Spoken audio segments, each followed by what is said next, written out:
Welcome back, everyone. Tonight's story is based on true events whispered across Hong Kong. In the heart of Central stands a 40-story tower, ordinary by day, but after dark, it becomes something else entirely. Security guards avoid mentioning one detail, elevator number 3, and its obsession with the 28th floor. Stay with me, because by the end, you'll understand why this building is feared long after the lights go out. By day, the 40-story tower in Central Hong Kong is a symbol of commerce and motion. But once the clock strikes 9, the soundscape changes. The chatter of offices, the rush of elevators, the constant ringing of phones, all of it dissolves into silence. Thousands of footsteps vanish into the night, and only one man takes over the building's heartbeat. Wykit, the night security guard. Wykit is an ordinary figure, the kind of man anyone can picture. Stocky, practical, grounded. More than 10 years of night shifts have toughened him against sudden noises or shifting shadows. He begins each shift the same way. A cup of strong black coffee, his ring of keys and access card clipped neatly at his belt, flashlight in hand. His job is clear and simple. Patrol the building, lock doors, check for intruders, record anything unusual, and keep watch until dawn. It's not glamorous, but it's steady. His work, on the surface, is the definition of routine. Every shift, Wykit followed the same ritual. He'd ride the elevator from the ground floor upward, stopping to check each level one by one. From floors 1 through 20, he moved down quiet corridors, checked doors, glanced into empty offices, and swept his flashlight across glass doors that reflected his silhouette back at him. Then he would return to the lobby and continue with the upper half of the building, from floor 21 to 40. Each full cycle took him about 90 minutes, which meant he could complete 4 rounds every night, with short breaks in between at the security desk. There he'd sip lukewarm coffee, watch the monitors, and sometimes fight off drowsiness while the cameras blinked red in their endless recording. This rhythm gave him comfort. It was ordinary, predictable, the same movements repeated in an endless loop. But once the workers were gone, the building transformed into something entirely its own. The fluorescent lights hummed above, their steady buzz a reminder of the emptiness. The air conditioning droned through the ceilings like a giant breathing organism. The building itself made small noises, the occasional creak of steel expanding, or the faint vibration of windows when the night wind pressed against the glass. Anyone who has ever stayed too late in an office knows this sensation. By day, the building belongs to people. By night, it reverts to itself, a silent structure of concrete and glass. And in that vast, echoing silence, Wykit was the only living presence. He was used to hearing elevators move without being called. The system ran maintenance cycles through the night, so the sound of cables shifting or machinery humming no longer startled him. He was used to lights flickering on, triggered by motion sensors with a delay. Everything could be explained logically. That was the comfort of working security. There was always a technical reason behind the noise. And that's why Wykit seemed so relatable. He was like us, anyone who has walked through a quiet office late at night, reassuring themselves that every sound has a natural explanation. But among all the normal, there was one detail that didn't fit. A small fracture in the wall of routine. Elevator number 3. It behaved differently than the others. sometime between midnight and 2 in the morning, every single night, it would stop at the 28th floor, open its doors for exactly 30 seconds, and then close again. At first, Wykett assumed it was someone working late, or perhaps the cleaning crew, but the pattern repeated, precise and mechanical, even on nights when he knew the building was completely empty. Always elevator 3, always the 28th floor, always 30 seconds. He timed it himself, not 29, not 31, always 30. One night, curiosity pushed him to test it. He positioned himself in the hallway of the 28th floor and waited. Right on schedule, the elevator dinged, its doors sliding open with their usual mechanical precision. Wykett expected to see someone, a late employee, a cleaner, at least a stray figure. Instead, he saw nothing. The elevator was empty. Its interior was lit in stark white, the metal handrails gleaming, but no one stepped out. No one had pressed the button. No one stood waiting in the hall. It was just open, silent. A box of light in the middle of an otherwise dark corridor. He watched the seconds tick away. 30.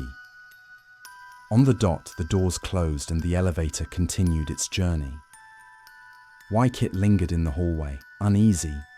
He told himself it was a glitch in the system, perhaps a maintenance command stuck in the building's network, a harmless technical fault. That was the logical answer. And yet, as he walked away, the unease clung to him. Because in all the predictability of his job, this one pattern felt different. Too precise, too deliberate, too strange. Wykett kept patrolling. He tapped doors to make sure they were locked, swept his flashlight down the long, carpeted halls, and returned to the lobby to check the security monitors. On the surface, everything remained as it should be. The building looked normal, secure, exactly as he had come to expect after months of nightly rounds. But deep down, he couldn't shake it. The fact that elevator 3 opened to the 28th floor for exactly 30 seconds each night wasn't just odd. It felt like a ritual. And in the back of his mind, Wykett knew rituals always meant something. For now, he filed it away as a strange detail in an otherwise ordinary shift. But for the audience, and for Wykett himself, the seed of unease had been planted. The kind of unease that makes you think, I've been in that same situation before. I've walked empty halls late at night. This could happen to me. Wykett thought he had adjusted to the strange rhythm of elevator number 3, 30 seconds, the 28th floor, every night. It was odd, but perhaps no more than a mechanical quirk. Still, unease began to settle at the edges of his awareness. And soon, the details grew sharper, stranger, harder to ignore. It happened on the 35th floor, long past midnight. Wykett was walking his usual route when he heard it. Voices. Not the faint creak of pipes, not the whisper of air conditioning, but the clear cadence of two people in heated argument. One voice was sharp, angry. The other, softer, defensive, pleading. The sound seemed to bleed from the northeast corner of the floor, near a law firm's offices. Wykett slowed his pace, flashlight beam gliding across frosted glass doors. There, from behind the conference room, light glowed faintly beneath the doorframe. He knocked, calling out in his usual firm tone, "Security, anyone in there?" The voices stopped instantly. The light went out. Silence fell like a curtain. He swiped his MasterCard and stepped inside.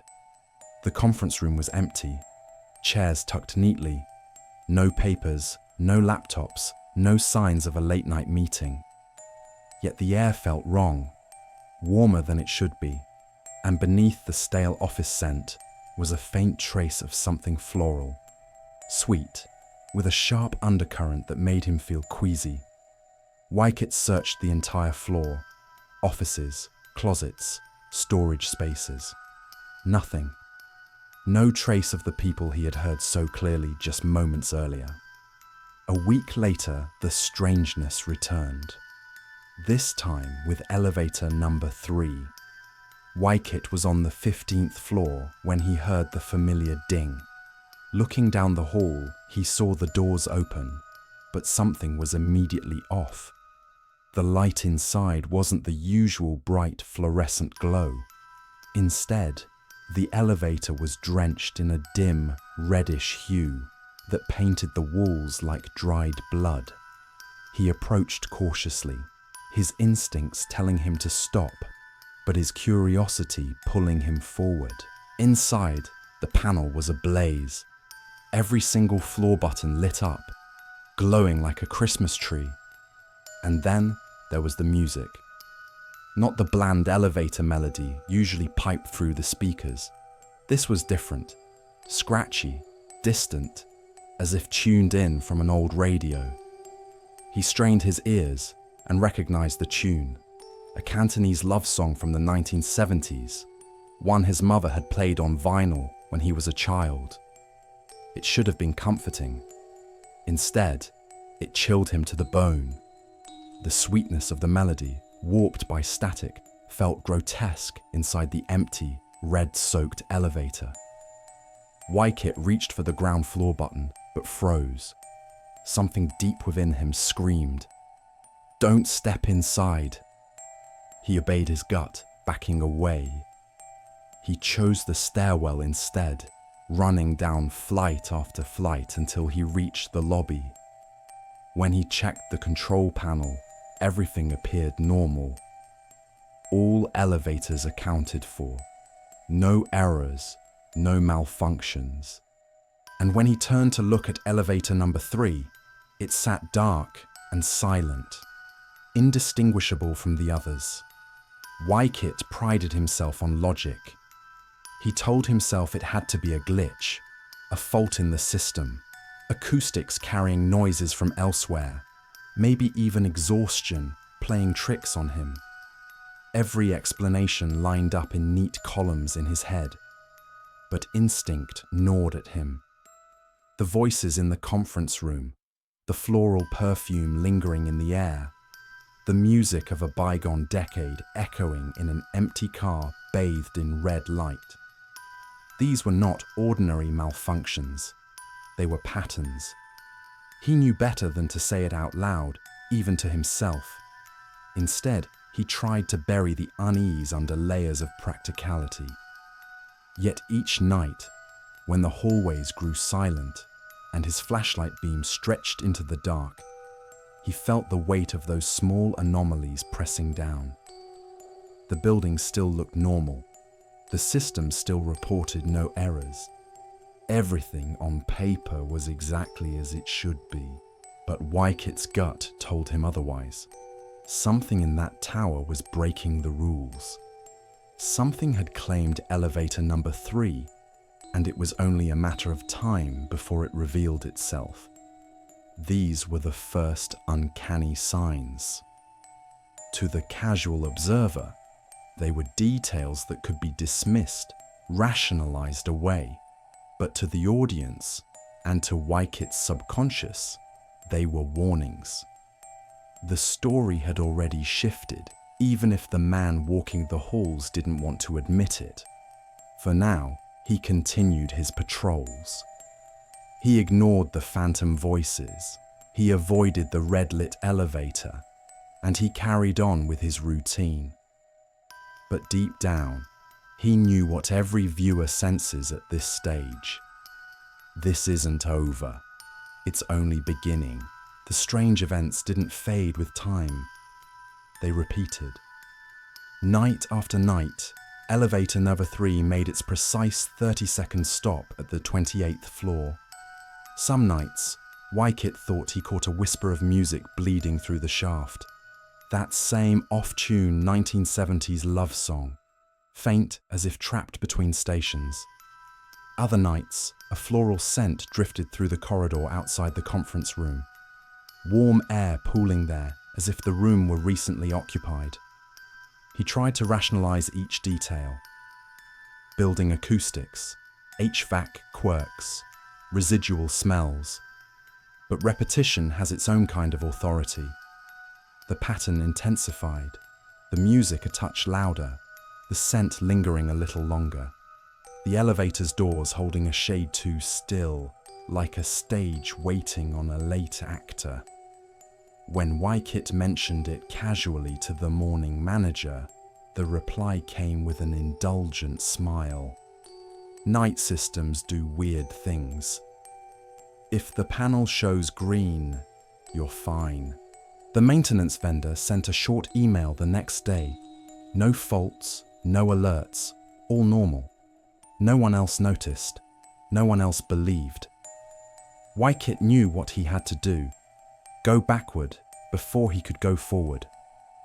On his next day off, Wykit rode the tram to the central library and descended into the quiet of the archives, a place where the city's noise thins to whispers of paper. He requested old dailies from the late 1990s, the year the building opened its doors to tenants. The archivist, polite and distracted, slid reels of microfilm across the counter. Wykit threaded the machine and began to scroll. At first, it was the ordinary static of a city's past. Property news, corporate listings, glossy announcements about a state-of-the-art commercial tower redefining Central's skyline. Then the tone shifted. He found a small column, almost an afterthought, tucked below the fold. Accountant found dead. Police suggest suicide. The date, a Tuesday in September 1997. The building, his building. The floor, 28. The article named her Lisa Chen, 26, recently engaged. Widely regarded as diligent, calm, focused. The piece was clinical, a location, a time, a cause, sleeping pills. It noted no obvious signs of struggle and concluded with a cautious line about stress in the finance sector. He didn't stop there. He requested more reels, more dates. A follow-up report mentioned friends and family puzzled, no history of depression, and plans made for the weekend. A week later, a brief correction. Security camera footage places Ms. Chen at the elevator bank at 9:45 p.m. Another piece, months after, quoted a family statement. We accept the investigation's conclusion. Acceptance that read more like exhaustion.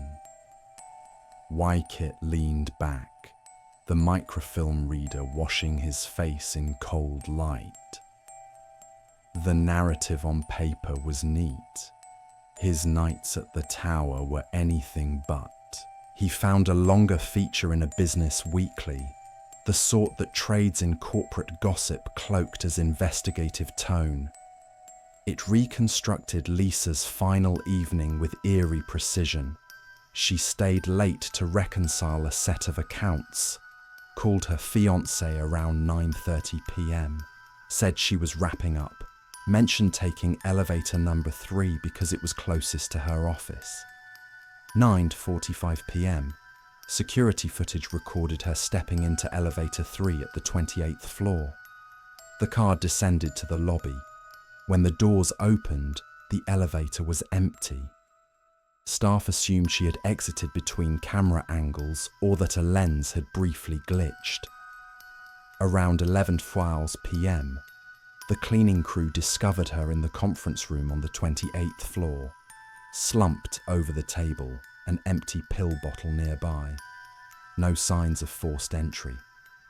The time gap strained the article's tidy logic, but it never quite broke it. Words like anomaly and likely did heavy lifting. The story gave the illusion of closure without offering any. A short paragraph mentioned something else. At 10:15 p.m, the elevator control log showed an unscheduled stop at the 28th floor. Doors open, 30 seconds, then closed. The blurb cast it as routine maintenance logic. Wykett felt that sentence sink like a stone. He closed his eyes and could see it. The doors gliding apart to an empty hall. The same blank air he had watched so many nights. The same 30 seconds that had colonized his routine.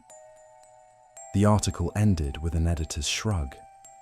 No further comment from building management.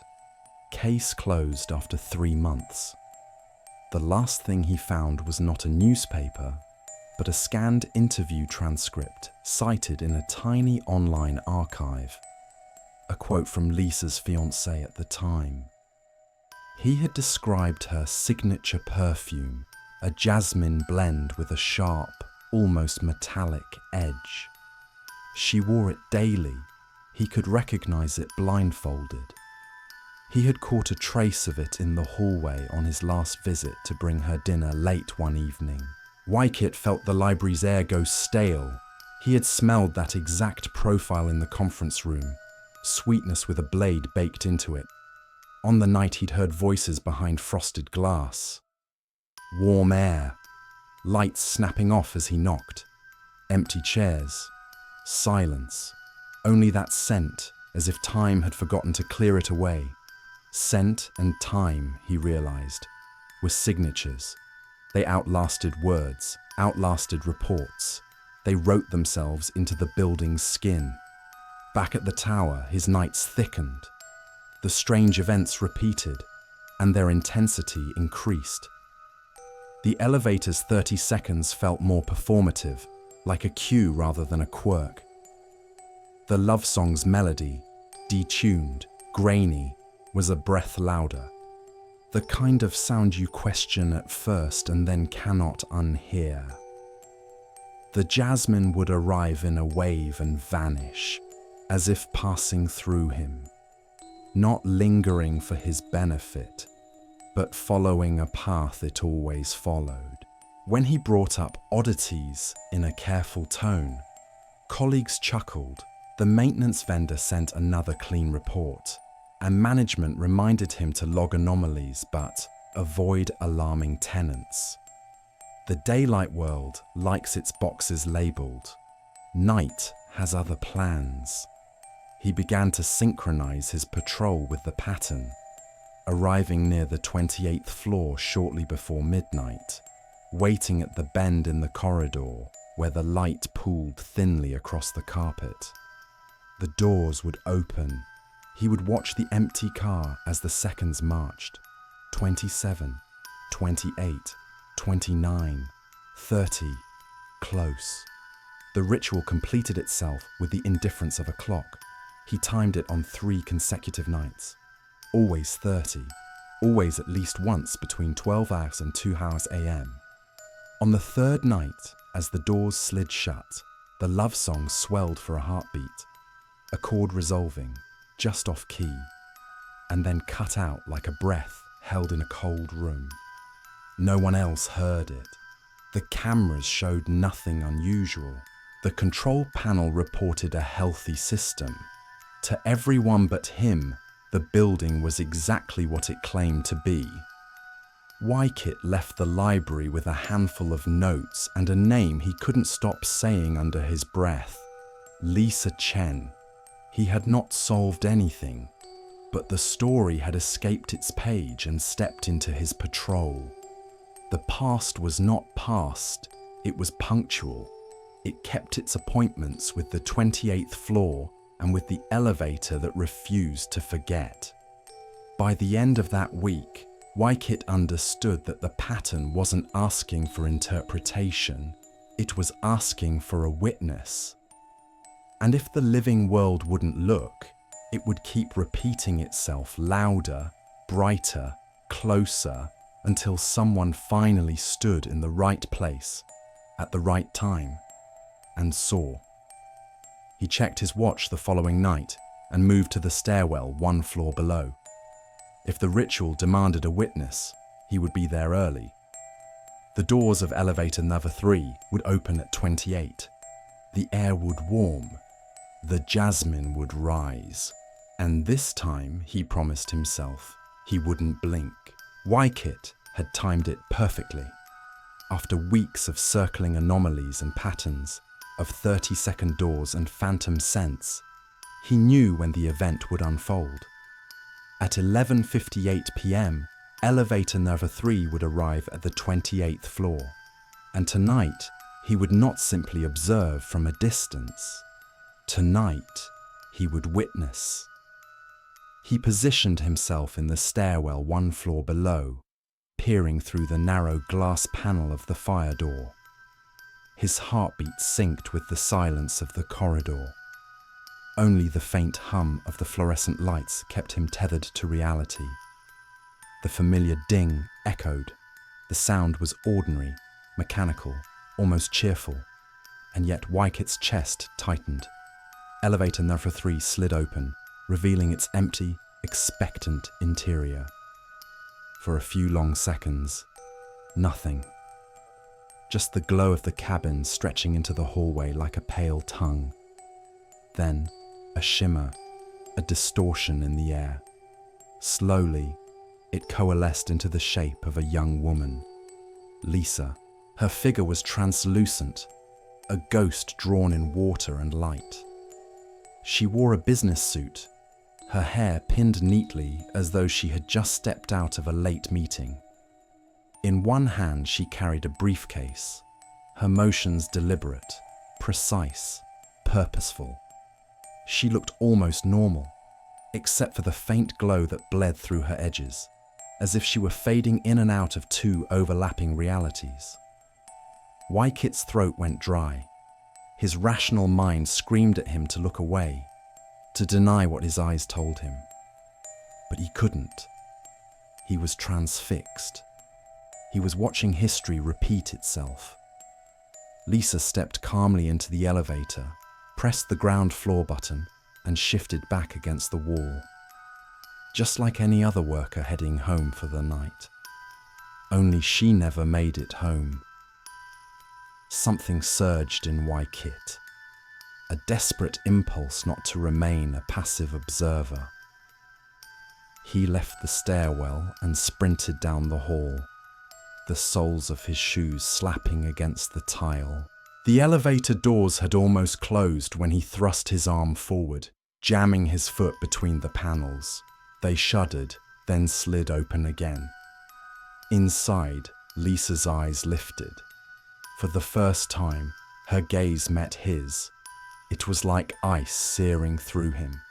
The moment their eyes locked, Wykit felt the temperature plummet. His breath puffed white. Frost spiderwebbed along the stainless steel walls. The fluorescent bulbs overhead flickered, buzzing with static. Her face, once calm, purposeful, shifted into shock, then recognition. Relief flared in her expression, so raw it pierced Wykit's heart. He raised a trembling hand, reaching toward her. Against every instinct, he crossed the threshold into the car and touched her hand. The contact was wrong in every possible way. Her skin was not flesh, but air with weight, a paradox of presence. His fingers sank slightly, as though through cool mist, yet he felt resistance. She was there. She was real. And with that touch, the world broke. An unnatural howl surged through the elevator shaft. A wind not of this earth. The panel above them lit up wildly, numbers cascading, symbols flashing that weren't even digits. The red glow returned, filling the cabin like a fevered pulse. Wykit staggered, his lungs screaming in the cold, his bones aching with pressure. He realized too late. He had bridged the worlds. Lisa's form became sharper, more solid. Her hand clamped on his with surprising strength, her nails biting into his skin. Her lips moved, soundless at first, as if fighting through layers of static. Then, with a sudden surge, words forced their way out, ragged and broken. Conference room. He's still there. Every night, he's still there. Her voice was both a gasp and a cry, filled with terror so visceral it made Wykit's knees weaken. The elevator jolted. Shadows leaked through the back wall, slithering like oily tendrils. They reached for Lisa, wrapping around her waist, her arms, pulling her backward. Her body flickered, like a flame about to be snuffed out. Wykit fought to hold her, but she was being dragged toward the conference room she had died in. The place of her final humiliation. The more she struggled, the more violent the temperature shift became. Frost spread across the floor, crackling under his boots, while the walls seemed to sweat rivulets of condensation. Lisa's eyes widened in panic. She shook her head violently, tears forming in eyes that were barely physical.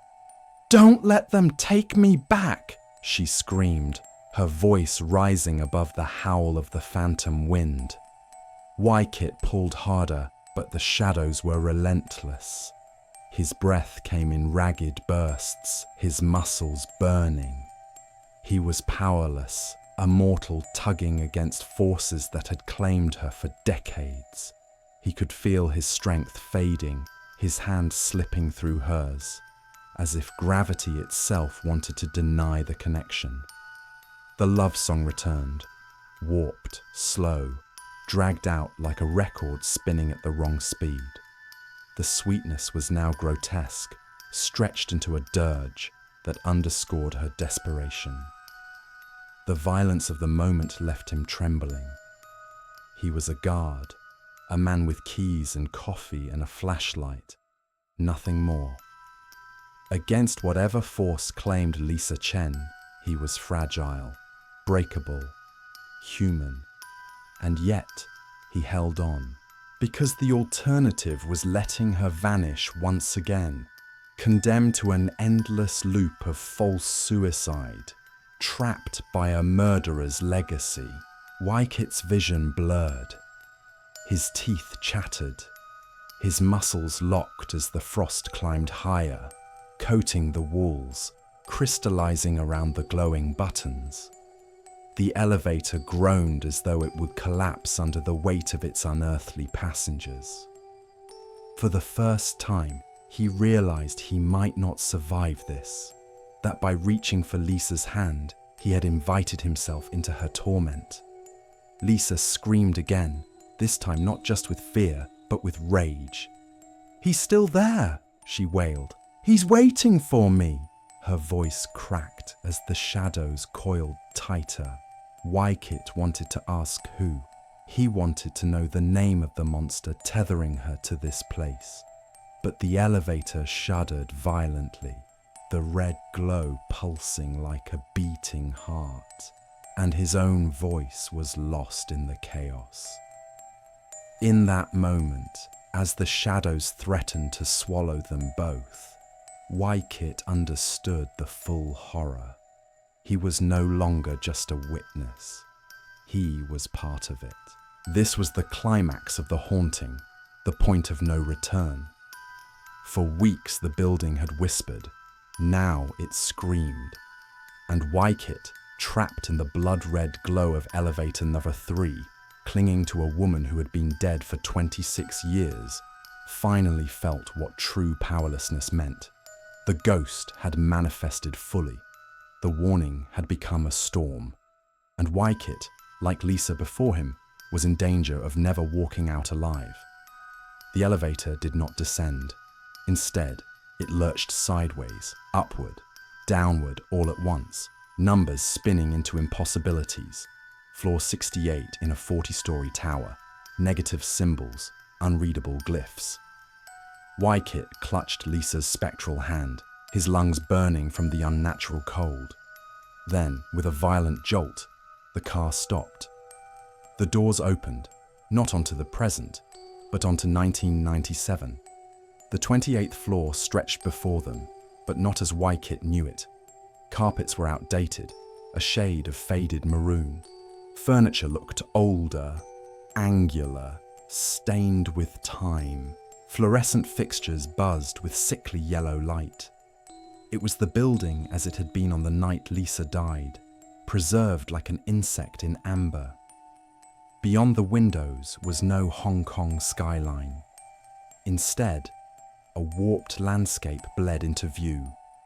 Twisted scaffolding stretching into a sky of perpetual twilight, shadows drifting like predators circling prey.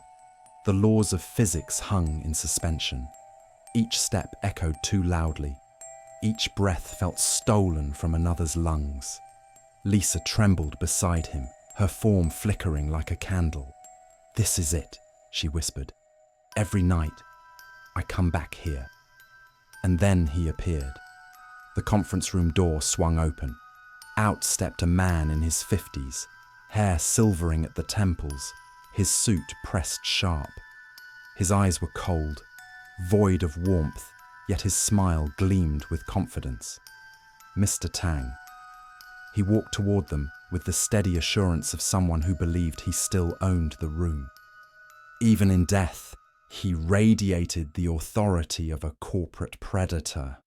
"You're early tonight, Lisa," he said smoothly, as if greeting a subordinate at a meeting.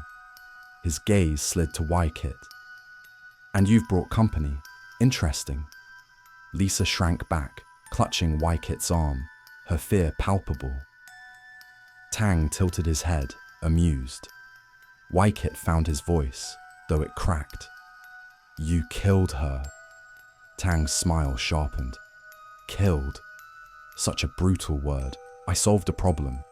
He explained with casual malice, every word a knife. Lisa had discovered irregularities in the accounts. Money redirected, offshore schemes. She planned to report it. That couldn't be allowed. So he invited her into this very room, offered her tea laced with crushed pills. Once she was unconscious, he forced the rest down her throat. When she died, he staged the scene, left her slumped over the table like a weary accountant. The suicide narrative tied itself neatly, no threads left hanging. Lisa sobbed, her spectral body trembling, rage and grief colliding. Tang's laughter cut through the warped air, brittle and sharp. Every night she thinks she can leave. She takes the elevator, believes she's free, but she belongs to me now. Her death, her spirit, her suffering, all mine. The room shifted violently, walls stretching impossibly tall. Windows no longer showed Hong Kong, but the nightmare domain Tang had built from his obsession. A hellscape of twisted steel and wandering shades, other souls trapped in his collection. "This is my domain," Tang declared, his voice carrying unnatural weight. "Here, I decide who stays and who leaves." Wykit felt the floor tilt beneath him, vertigo threatening to hurl him into the abyss outside the glass. He gripped Lisa tighter, but her form was unraveling, threads of light fraying under Tang's gaze. Lisa's fear was raw, overwhelming, centuries compressed into each trembling second. Yet beneath it, Wykit sensed something else. Anger, long suppressed, hardening into defiance. Her spectral glow brightened. "For 26 years, she said through gritted teeth, you've dragged me back here. But tonight, someone sees me. Someone believes me." Tang's smug expression faltered. His attention shifted to Wykit. You can see her. How curious. But it won't matter.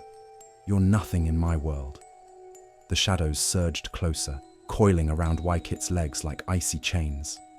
He staggered, the cold burrowing into his marrow. He realized the truth. Tang wasn't merely a ghost. He had become something worse, a predator feeding on the despair of his victim, growing stronger with each replay of her final night. Wykit tried to resist, but the domain pressed down on him, his chest constricted, his thoughts muddled. He was intruding in a world where Tang was king. Lisa screamed as the shadows clawed at her, dragging her backward toward the conference table where she had died. Her eyes met Wyket's, wide with terror, begging him not to let her relive it again. Wyket lunged, but Tang's laughter thundered around them. "You can't save her. She is mine. You both are." The world spun, collapsing into noise and light. The stench of old perfume filled Wyket's lungs, burning like acid. His vision blurred as the shadows swarmed. His last coherent thought before the dark swallowed him. This is what it feels like to die in someone else's nightmare. When Wyket came to, he was lying on the lobby floor, gasping for breath. The marble tiles were solid, the fluorescent lights steady. The elevator doors of number 3 were closed, silent, indistinguishable from the others. His uniform was damp with sweat. His hands shook violently. He could still feel the cold in his bones. The impression of Lisa's desperate grip burned into his palm. He staggered to his feet, stumbling to the security desk. The monitors blinked innocently, showing empty hallways, locked doors, a building at rest. According to the system, nothing had happened, but Wyket knew better. He had been pulled into a place outside time, forced to witness the truth hidden beneath decades of lies. He had stood in Tang's domain, heard his confession, felt the weight of his malice. He had barely survived. That night, Wyket abandoned the rest of his patrol. He sat at the desk until sunrise, trembling, replaying every detail in his mind. Even when daylight returned, even when tenants streamed back into the tower, he couldn't shake the feeling that Tang's eyes still lingered on him from somewhere unseen. The building looked ordinary. The logs showed nothing. To everyone else, life continued. But Wyket carried the scars, the frost in his lungs, the echo of the love song in his ears, the smell of jasmine in his nostrils, and most of all, Lisa's terrified plea burned into his memory. Conference room. He's still there. The night had reached its breaking point. Wyket, pulled into Tang's spectral domain, had seen the predator unmasked, heard the confession, and nearly been crushed beneath the weight of shadows. But in the chaos, a shift began, a turning of tides long overdue. The fragments of the past, the anomalies, the warnings, all began to align into a single, undeniable truth. It started with Lisa. Her spectral body flickered wildly, but instead of collapsing under Tang's oppressive hold, she drew upon her rage. 26 years of humiliation, fear, and false silence condensed into fuel. Her glow brightened, searing white light carving through the red haze of Tang's pocket dimension. "Enough," she whispered, and her whisper shook the walls. The air trembled, and with it came other voices, at first faint, then gathering strength. Dozens of spirits began to appear from the warped steel landscape outside the windows. Workers who had fallen from scaffolds during construction.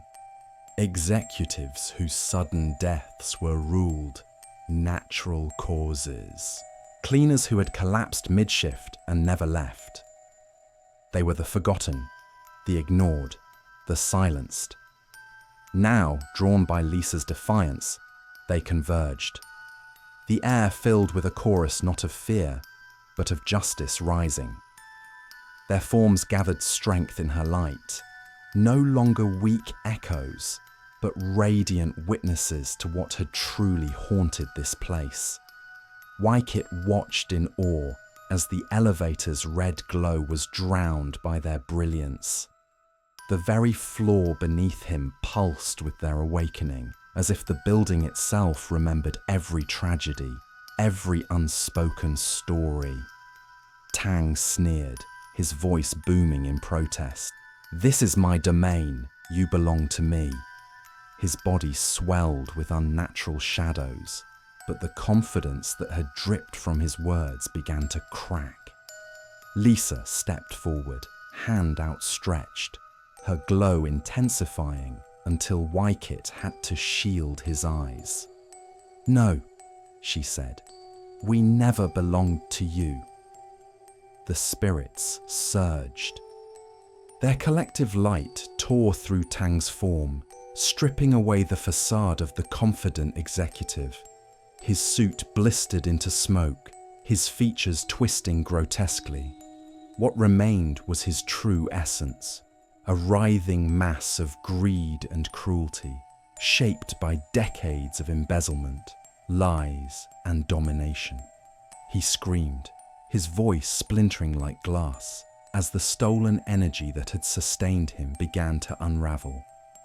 Each soul reclaimed a fragment of what he had devoured. Wykit saw their faces brighten as they absorbed pieces of themselves back, dignity restored where terror had once ruled. Tang staggered, reaching for the table, for the shadows, for anything to anchor him. But there was nothing left. His power was not his own. It had always been borrowed from the fear he inflicted. And now that fear was gone. With a final wail, he collapsed inward, pulled apart by the very souls he had enslaved. The predator became prey, scattered into nothingness. The domain cracked. Windows shattered outward, not into endless twilight, but back into the Hong Kong skyline, real, present, alive. The warped walls snapped back into familiar dimensions. The oppressive cold lifted, replaced by a warmth that prickled against Wykit's skin. Lisa stood at the center of it all, her form steady, no longer flickering. She looked at Wykit, and for the first time, she smiled with peace. The jasmine scent filled the air, strong but not sickly. It was no longer a warning, it was a farewell. "Thank you," she whispered. Her words were calm, free of desperation. "You believed me. You gave me strength." Wykit tried to respond, but his voice broke. He simply nodded, tears blurring his vision. He understood now. All the clues, all the strange signs, every unsettling detail. They had been her call for a witness. The 30-second stops, the floral scent, the phantom voices, the haunting music. They were not random. They were fragments of her story, replaying until someone listened. And now, with Tang destroyed, her cycle was broken. The light around her softened, her body turning translucent once again. But this time, it was natural, graceful, like morning mist fading under sunlight. Her expression was serene, her eyes no longer shadowed by fear. As she disappeared, Wykit caught one last echo. The faint sound of the 1970s love song, but restored, clear and warm, no longer warped by static. A song of homecoming, not despair. The elevator doors opened onto the real lobby. The marble floor gleamed under fluorescent lights. The digital panel above showed G in neat clarity. Everything appeared as it should. Wykit stepped out on unsteady legs. Behind him, the elevator sat empty. No red glow, no frost, no shadows. Just an ordinary machine, humming quietly in the silence of the night. For a moment, he thought it might all dissolve into a dream, but then he caught it. The scent of jasmine, faint yet undeniable, drifting past him like a blessing. As he sank into the security chair, Wykit pieced together the truth. The 30 seconds?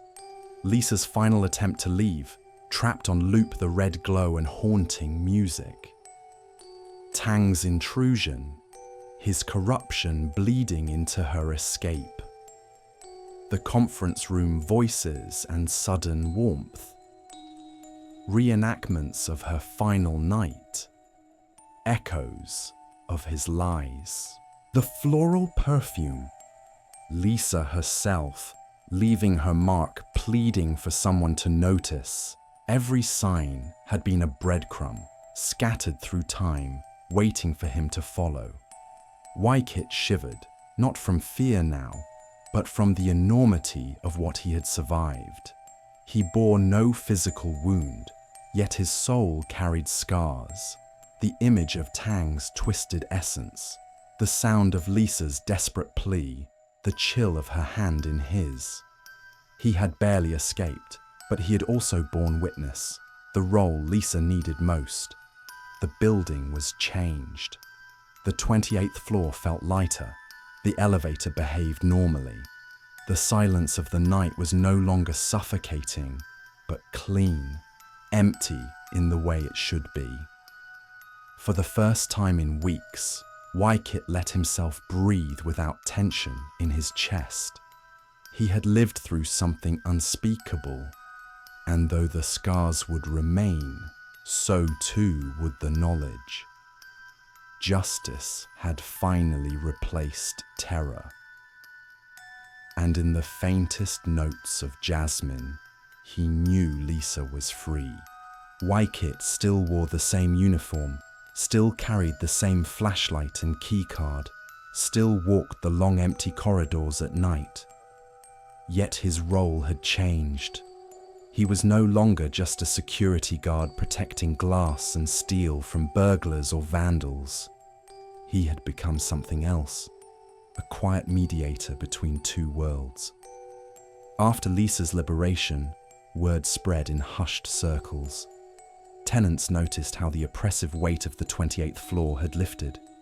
Night staff whispered about a guard who could see things, and soon other buildings reached out. Hong Kong, after all, is a city where the living and the dead overlap at every corner.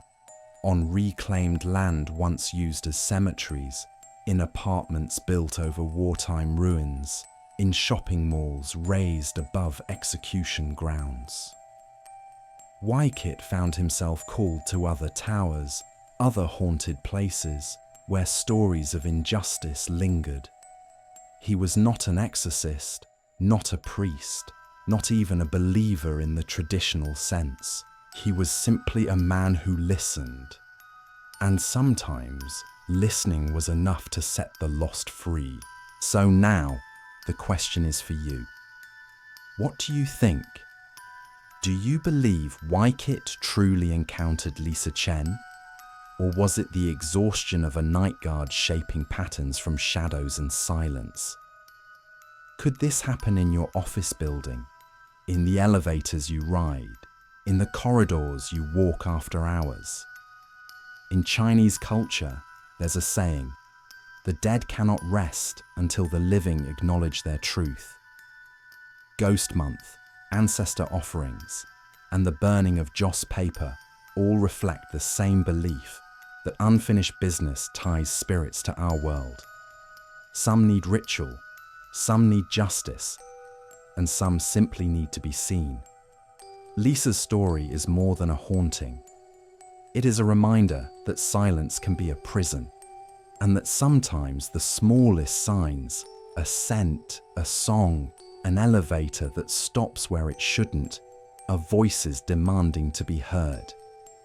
If you felt a chill tonight, if you've ever worked late and sensed eyes on you in an empty corridor, maybe you already know the answer. Share your thoughts below. Have you ever experienced something like this? Don't forget to like this video, subscribe, and ring the bell so you don't miss the next true ghost story from Asia.